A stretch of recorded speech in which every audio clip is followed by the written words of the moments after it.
So Ginger brought this up to me, and she and I talked about that. We were talking about this idea of Eastern philosophy, which we talk about every Tuesday.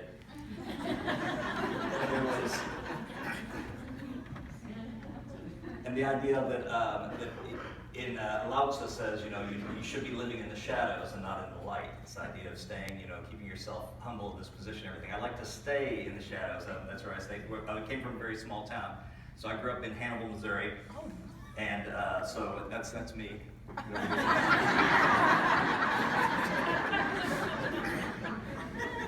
So we've got Mark Twain and I both grew up in Hannibal, Missouri. We were actually both also born just west of Hannibal in much smaller towns.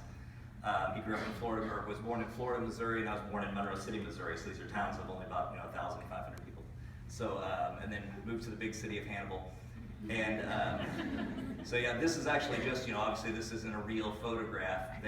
This is actually a depiction my team and I did. It said, that's me right there. This is Vicki Babb, she's on our team. We had to figure out who was going to take care of the website, and we just told her, it's like, well, because a really great title, you're webmaster, and these things. So she jumped right on that job. Said, oh, that sounds great. There's Shelly over there, she's our taskmaster, making sure that this is being done correctly. This is Pinita, she has 2 phones in her hand. One has speed dial for 911 because 911 is just too long, and the other one is the CDC. It's on the other one just in case there's lead in the paint. And I don't know where Catherine is. Oh, there's Catherine underneath that tree. Not that Catherine just sits under the tree. She just misdosed that morning, so she likes to sit around. So we got that. Did I get everybody? Good. So naturally, as a person who likes to stay in the shadows, I got a degree in music performance. And the fact is, I don't like much being on stage. I did a lot of performances. I like the rehearsal process. I like working through it. I don't care much for being on stage specifically as myself, like this morning. I like better the characters I can play. And even in presentations, I get to do that too, because I get to play the part of an expert, which is fun to play sometimes. But anyway, I was able to get through a degree in music, and it's helped me in a lot of different ways to be able to support that.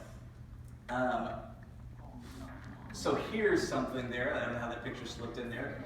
So there's my children. There, yeah. So there's something I'm good at. Not the dad part, but I can make some nice children. Everett there is, his name is William Everett Price Osborne, but she tells us like this, so we can make sure he knows he has 4 names. That's Summer there in the middle, who is 16 at the Katy High School. So she's one of the Katy Tigers there, and then little Oliver there on the side. So he is getting ready to start kindergarten at our brand new elementary school in our neighborhood in Katy. So both the boys will be there, and my wife will be there too. I have a picture of my wife up there. I think there's one on my phone if you want to see it. I'll come by your office later. If 11:30 is okay. So this idea of excellence is a little difficult because you don't ever get to excellence, right? Because the more that you learn, you figure out that it's a little farther away as you go through. So it's a really hard thing to do. So when I came here, that was one of those things. The first week that I was here, they stuck me in a car with Shelly on a road trip. And so we went out and we delivered professional development. We were gone for 4 days up in Arlington. And I figured out really quickly that it's like, oh, I could have used this a month ago. And every new thing that I get to go and learn, I'm sure it's that way for a lot of you too. It's like, oh, I wish I would have had this back then. And it made it really clear to me that it's so important that we take what we learn and get it out to those districts so quickly and get it to the people who are using this in the classrooms really quickly. Because when I moved from a classroom even into my district position, they had this idea of calling me an expert in this way, right? And I was like, oh, I don't know about that. I don't know about that. So that's when I went into the classroom, one of these teachers had told me, he says, well, you're the expert in this, so you tell me. And I'm like, I was just in the classroom 2 weeks ago. I can say that. And then he tells me, he's like, well, you all don't understand in administration what it's like to be in the classroom. 2 weeks ago, I was just there. How could this be that I've already lost my classroom clout? But it happens, right? So that idea that we have to continue to grow and continue to share these things out is so important. And excellence is brought about by having a group of people, a team of people that work really well together, right? So there they are. That's my team that I was talking about there. We were turtles sometime earlier in our careers here. So we worked as Ninja Turtles. So there's my team. So now we're located in a real special place in the building. So this is my office, right here. Here we go, so you'll know. There's my office there. Now their offices are right over here. We just go down the hallway.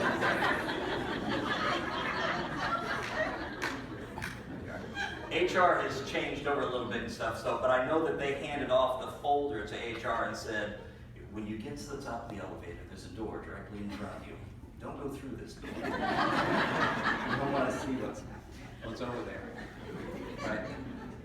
Ginger just had to tell us yesterday, could you please clean up your room? So it was one of those things. So now some very important people are what leads to this excellence that we're able to deliver, though, on a regular basis, though. So I drew this. Here we go. And these aren't to scale. I didn't have time, but there's some people here.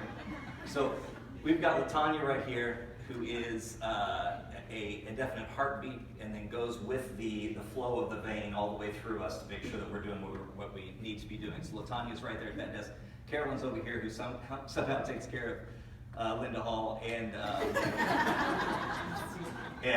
RDS BCT. Find out what it means for me. So she does this, and then over here is, we've got Chastity. So Chastity is our sports staff for our team there, and she's out because she's taking care of this brand new baby that she's just had. So she's normally there, so she got up and moved. So Amanda came and sat down. We've got Amanda who's helping us, who's helping someone else now, right? So Amanda's been helping us with that. And of course right here was Elena sitting there. She's somewhere else now.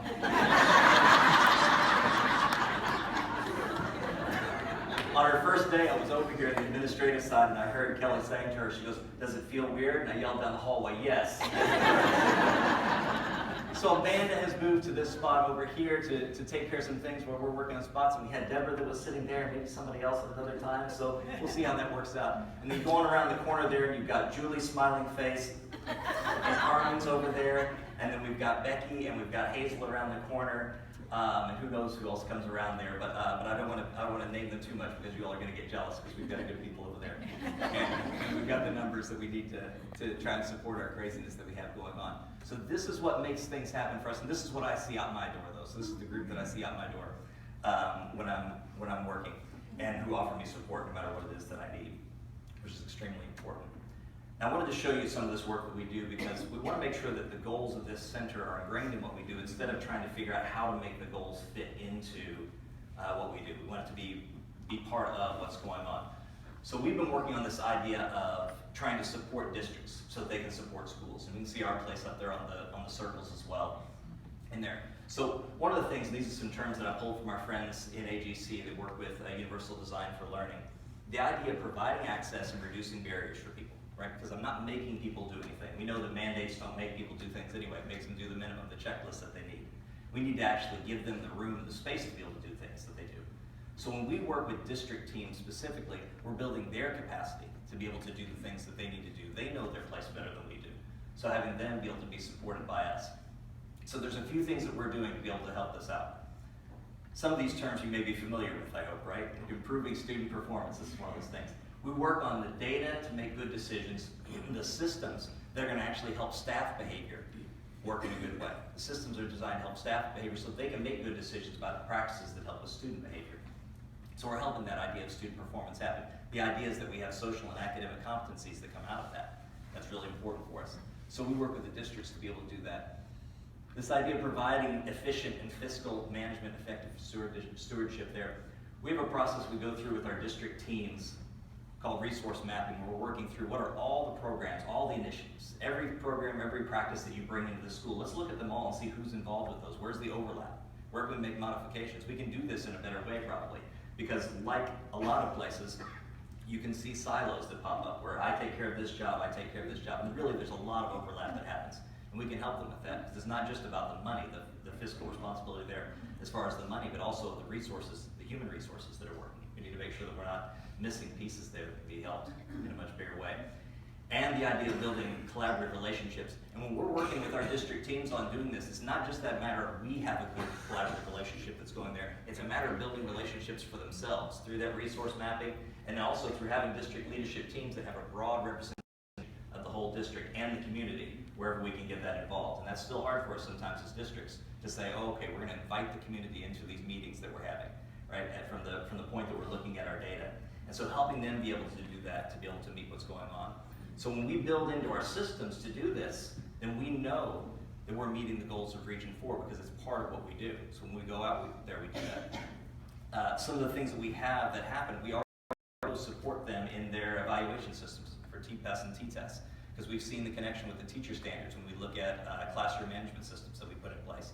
We know that if we have a district or campus administrators that are working on monthly data digs and are sharing that out with their staff, we know that there are markers that are going to move them to distinguished automatically because the system allows for it.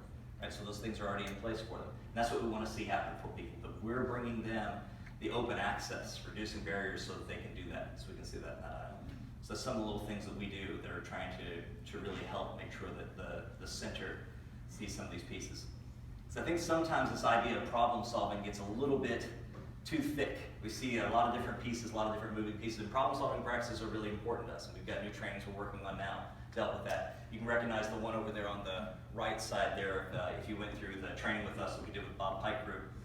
Looking at content, participate, review, this idea always comes up. And I like to simplify it back to that Eastern philosophy that Ginger and I are always talking about, to just this idea of the yin and the yang of it, that we have information that comes in, and that's going to yield actions. And if we're paying close attention to our actions, to what we're doing, then those actions can become information again for us, right? So we've got this passive side and this active side that have to work together, because the information yields the actions, but it also yields to the actions as they come through. It sets up what we're going to do next for each of those places. So I just wanted to show you all a little bit of what we do to connect to those things and show how we've got an incredible team of people and how fortunate we are, I think, as a department to have the support staff that we do that make those things happen as well.